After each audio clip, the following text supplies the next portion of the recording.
Hello साथियों, आज की क्लास में हम लोग 23 जनवरी 2021 को जो रेलवे एनटीपीसी का एग्जाम हुआ था उसके सेकंड शिफ्ट को आज की क्लास में हम लोग कवर करेंगे।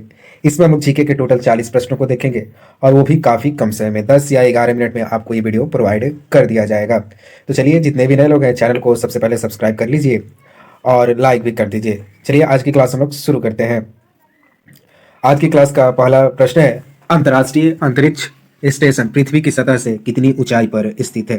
तो ये जो है 400 किलोमीटर की ऊंचाई पर स्थित है। ये अंतर्राष्ट्रीय अंतरिक्ष स्टेशन है, पृथ्वी की सतह से 400 किलोमीटर ऊंचाई पर स्थित है। आप लोग याद रखेंगे। अगला प्रश्न है, इससे पहले मैं आपको बताता चलूँ, इस चैनल पर सारे एग्जाम का प्लेलिस्ट अपडेट कर दिया गया है, चाहे वो एनटीपीसी हो, ग्रुप डी हो, रेलवे हो, ग्रुप डी के दोनों, साइंस और जीके, इनका प्रीवियस पेपर अपडेट कर दिया गया है। एसएससी का, सीजीएल, सीएचएसएल, एमटीएस का भी अपडेट कर दिया गया है। तो आप लोग जाकर वहां से सारे वीडियो को देखकर अपनी तैयारी को शार्प कर लेंगे, मजबूत करेंगे। प्रश्न है, निम्नलिखित में से कौन सा रोग विषाणु जनित नहीं है? पूछ रहा है कि कौन सा रोग जो है वायरस से नहीं होता है, विषाणु से नहीं होता है।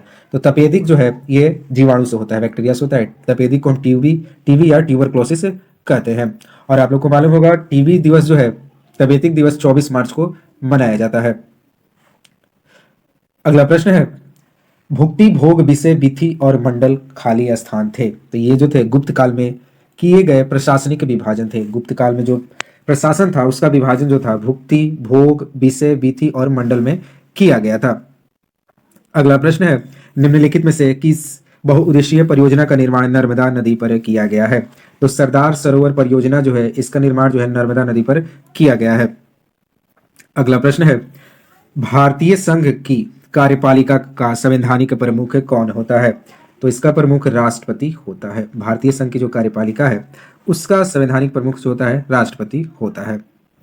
अगला प्रश्न है, भारत हेवी इलेक्ट्रिकल्स लिमिटेड, भेल एक खाली स्थान कंपनी है। तो भेल जो है महारत्न कंपनी है। अगला प्रश्न है, निम्नलिखित में से कौन सा कंप्यूटर के हार्डवेयर का एक भाग नहीं है? माइक्रोसॉफ्ट ऑफिस जो है ये हार्डवेयर का भाग नहीं है। बाकी जो मॉनिटर, कीबोर्ड, सीपीयू जो है ये हार्डवेयर के भाग हैं।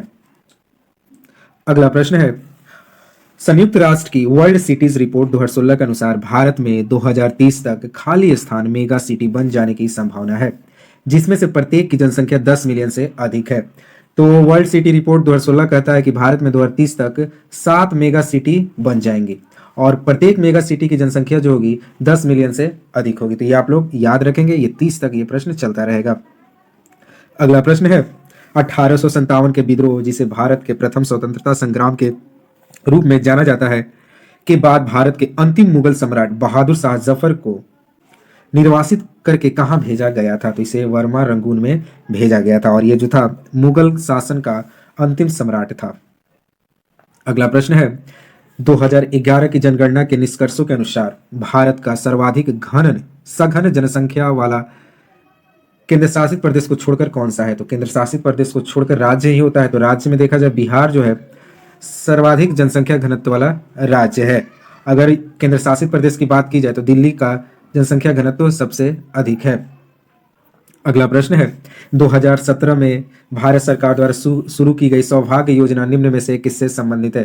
तो ये सौभाग्य योजना, आपसे मैं बार बार बोल रहा हूँ कि केंद्र सरकार की जितनी भी योजनाएं हैं आप लोग के जीभ पर होना चाहिए, यानी कि आपको रट गया होना चाहिए डेट प्लस उस योजना का उद्देश्य क्या था।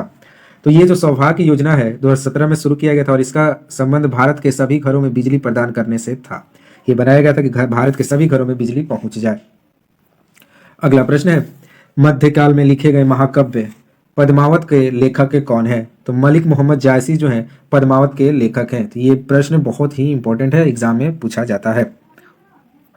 अगला प्रश्न है, 2019 में वंदना नेपाल नामक नेपाली लड़की ने 126 घंटे लगातार नृत्य करके किसी एक व्यक्ति द्वारा सबसे लंबे नृत्य मैराथन का गिनीज वर्ल्ड रिकॉर्ड बनाया। ऐसा करके उसने किसका रिकॉर्ड तोड़ा है? तो कलाम मंडल हेमलता का रिकॉर्ड वंदना नेपाल ने तोड़ दिया है, लगातार 126 घंटे डांस करके, नृत्य करके। और ये कारनामा उसने 2019 में किया था और ये एक नेपाल की लड़की है। आप लोग इसका नाम रखेंगे वंदना नेपाल। अगला प्रश्न है, साइमन कमीशन में कितने भारतीय सदस्य थे? तो साइमन कमीशन में भारत के 0 सदस्य थे, भारतीय थे ही नहीं, उसमें सारे ब्रिटिशर्स थे, अंग्रेज थे। और ये जो साइमन कमीशन था भारत में 1928 में आया था और इसका भारतीयों द्वारा कड़ा विरोध किया गया था और इसी में नारा दिया गया साइमन गो बैक। अगला प्रश्न है, ऑटोमोबाइल्स वाहनों में लगे उस उपकरण को क्या कहा जाता है जो यात्रा के दौरान तय की गई दूरी को दर्शाता है? तो इसे हम ओडोमीटर कहते हैं। अगला प्रश्न है, संयुक्ता एक इलेक्ट्रॉनिक युद्ध कार्यक्रम है। यहां से सबसे पहले तो आपको याद रखना कि संयुक्ता क्या है। तो यह एक इलेक्ट्रॉनिक युद्ध कार्यक्रम है जिसे भारत में डीआरडीओ और भारतीय सेना द्वारा मिलकर विकसित किया गया था। तो संयुक्ता का जो विकास था डीआरडीओ और भारतीय सेना ने मिलकर किया था। अगला प्रश्न है, उस व्यक्ति का नाम बताएं जिसने 1917 में महात्मा गांधी को चंपारण लाने में अहम भूमिका निभाई थी। तो राजकुमार शुक्ल जो थे 1917 में महात्मा गांधी को चंपारण लाने में अहम भूमिका निभाई थी।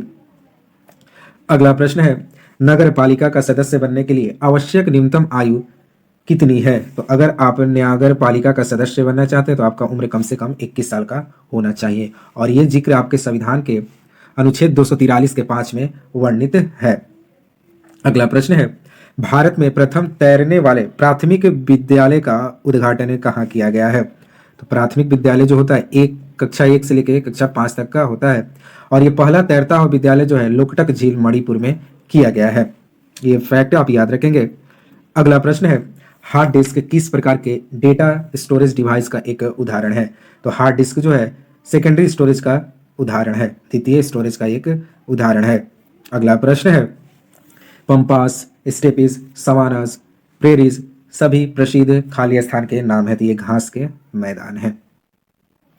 अगला प्रश्न है और ये फिर से आप गया आपका योजना से संबंधित प्रश्न। मार्च 2016 में सभी राष्ट्रीय राजमार्गों को रेलवे लेवल क्रॉसिंग से मुक्त करने और उनके बने पुराने पुलों को नवीनीकृत करने और उन पर नए पुल के निर्माण हेतु किस योजना की शुरुआत की गई थी? तो ये योजना था सेतु भारतम परियोजना। इसमें यह किया गया था कि जो भी रेलवे क्रॉसिंग है उसको जो भी राष्ट्रीय राजमार्ग है उसको रेलवे क्रॉसिंग से मुक्त करना। इससे काफ़ी ट्रैफिक होता है, जाम लग जाता है। तो इसमें किया गया था कि रेलवे ट्रैफिक से मुक्त करने के लिए, क्रॉसिंग से मुक्त करने के लिए ये योजना चलाई गई थी।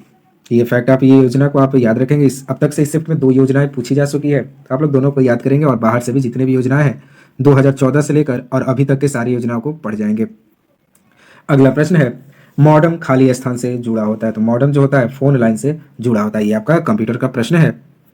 अगला प्रश्न है, निम्नलिखित में से किस उपकरण का उपयोग प्रत्यावर्ती धारा को दिष्ट धारा में परिवर्तन करने के लिए किया जाता है? तो इसका नाम है रेक्टिफायर। रेक्टिफायर का प्रयोग हम एसी करंट को डीसी में बदलने के लिए करते हैं, यानी प्रत्यावर्ती धारा को दिष्ट धारा में परिवर्तन करने के लिए करते हैं। और डीसी करंट को एसी करंट में बदलने के लिए हम किसका प्रयोग करते हैं? इन्वर्टर का प्रयोग करते हैं। अगला प्रश्न है, निर्भय मिसाइल की मारक सीमा कितनी है? तो निर्भय मिसाइल है जो 1000 किलोमीटर दूर बैठे दुश्मन को ये मार सकता है। 1000 काफी बड़ा डिस्टेंस होता है, 1000 किलोमीटर की दूरी को कई दुश्मनों को मार सकता है। नाम है निर्भय मिसाइल। अगला प्रश्न है, स्वतंत्र भारत का पहला नदी बांध इनमें से किस नदी पर बनाया गया था? तो ये दामोदर नदी पर बनाया गया था स्वतंत्र भारत का पहला नदी बांध। अगला प्रश्न है, रक्त में प्लाज्मा नामक एक तरल मैट्रिक्स होता है जिसमें लाल रक्त कणिकाएं यानी आरबीसी, श्वेत रक्त कणिकाएं यानी डब्ल्यूबीसी और प्लेटलेट्स तैरते रहते हैं। तो आपसे प्रश्न बनता है कि प्लाज्मा जो होता है किस चीजों से मिलकर बना होता है, किन किन तत्वों से मिलकर बना होता है? तो प्लाज्मा सबसे पहले आरबीसी होता है इसमें, फिर डब्ल्यूबीसी होता है और एक प्लेटलेट्स भी इसमें होता है। तो आप लोग ये सब याद रखेंगे। अगला प्रश्न है, वर्तमान विनिमय दरों और मूल्यों पर किसी अन्य मुद्रा के सापेक्ष में किसी मुद्रा की क्रय क्षमता को क्या कहा जाता है? तो इसे हम वास्तविक विनिमय दर कहते हैं। ये आपका इकोनॉमिक्स का प्रश्न है, तो इसको आप लोग देख लेंगे, एक बार और पढ़ लेंगे अच्छे से। अगला प्रश्न है, घूमर खाली स्थान की एक लोकप्रिय लोकगीत और नृत्य शैली है। तो घूमर जो है राजस्थान का लोकप्रिय गीत और नृत्य शैली है। तो ये प्रश्न बहुत बार पूछा है कि घूमर किस राज्य का नृत्य शैली है? तो आपका आंसर हो जाएगा राजस्थान। अगला प्रश्न है, चश्मा 3 नाभिकीय शक्ति संयंत्र कहाँ स्थित है? नाम से ही पता चल रहा है पाकिस्तानी ऐसा नाम रख सकता है भाई। चश्मा नाम भी मिला तो चश्मा 3 जो है पाकिस्तान में स्थित एक नाभिकीय शक्ति संयंत्र है। तो आप लोग याद रखेंगे। अगला प्रश्न है, ठोस से गैसीय माध्यम में जाते समय ध्वनि की चाल खाली स्थान होती है। जब ध्वनि जो होती है ठोस से गैस में माध्यम में जाती है तो इसकी गति जो होती है, चाल जो होती है, घट जाती है। सबसे अधिक जो ध्वनि की चाल होती है ठोस में होती है, फिर आपका उसके बाद द्रव्य में होती है, और उसके बाद लास्ट में गैस में। और जो ये ध्वनि जो होता है निर्वात में नहीं चलती, मतलब कि ध्वनि की जो चाल होती है निर्वात में शून्य होती है। ये भी प्रश्न पूछा जाता है कि कहाँ किस माध्यम में ध्वनि की चाल शून्य होती है, तो आप कहेंगे निर्वात में, यानी वैक्यूम। अगला प्रश्न है, सल्तनत शासक गयासुद्दीन बलबन ने किस अवधि के दौरान दिल्ली पर कब्जा कर यहाँ शासन किया था? तो 1266 से 1287 तक गयासुद्दीन बलबन ने दिल्ली पर कब्जा करके यहाँ पर शासन किया था। अगला प्रश्न है, भारत की संप्रभुता, एकता और अखंडता को बनाए रखना और उसकी रक्षा करना खाली स्थान है। तो ये आपका मौलिक कर्तव्य है। आपका मौलिक कर्तव्य बनता है कि भारत की संप्रभुता, एकता और अखंडता को बनाए रखें, और इसकी रक्षा भी आपका करना एक मौलिक कर्तव्य है। और मौलिक कर्तव्य जो है भारत के संविधान में रूस से लिया गया है, और मौलिक अधिकार जो है ये आपका यूएसए के संविधान से लिया गया है, यूनाइटेड स्टेट्स ऑफ अमेरिका से। अगला प्रश्न है, हैदराबाद के चार मीनार का निर्माण किसके द्वारा कराया गया था? तो मोहम्मद कुली कुतुब शाह द्वारा हैदराबाद का चार मीनार का निर्माण कराया गया था। अगला प्रश्न है, निम्नलिखित में से कौन सी उत्पादन गतिविधियां CO2 की सबसे बड़ी उत्सर्जक है? तो ताप विद्युत उत्पादन से क्या होता है कि सबसे भारी मात्रा में CO2 का उत्पादन होता है।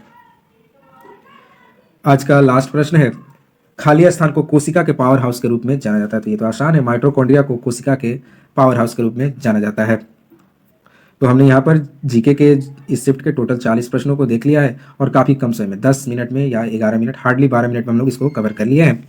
तो आप लोग से एक रिक्वेस्ट है, तो आप लोग सबसे पहले चैनल को सब्सक्राइब करेंगे, लाइक भी करेंगे और शेयर भी करेंगे। मिलते हैं नए वीडियो के साथ। जय हिंद, जय भारत।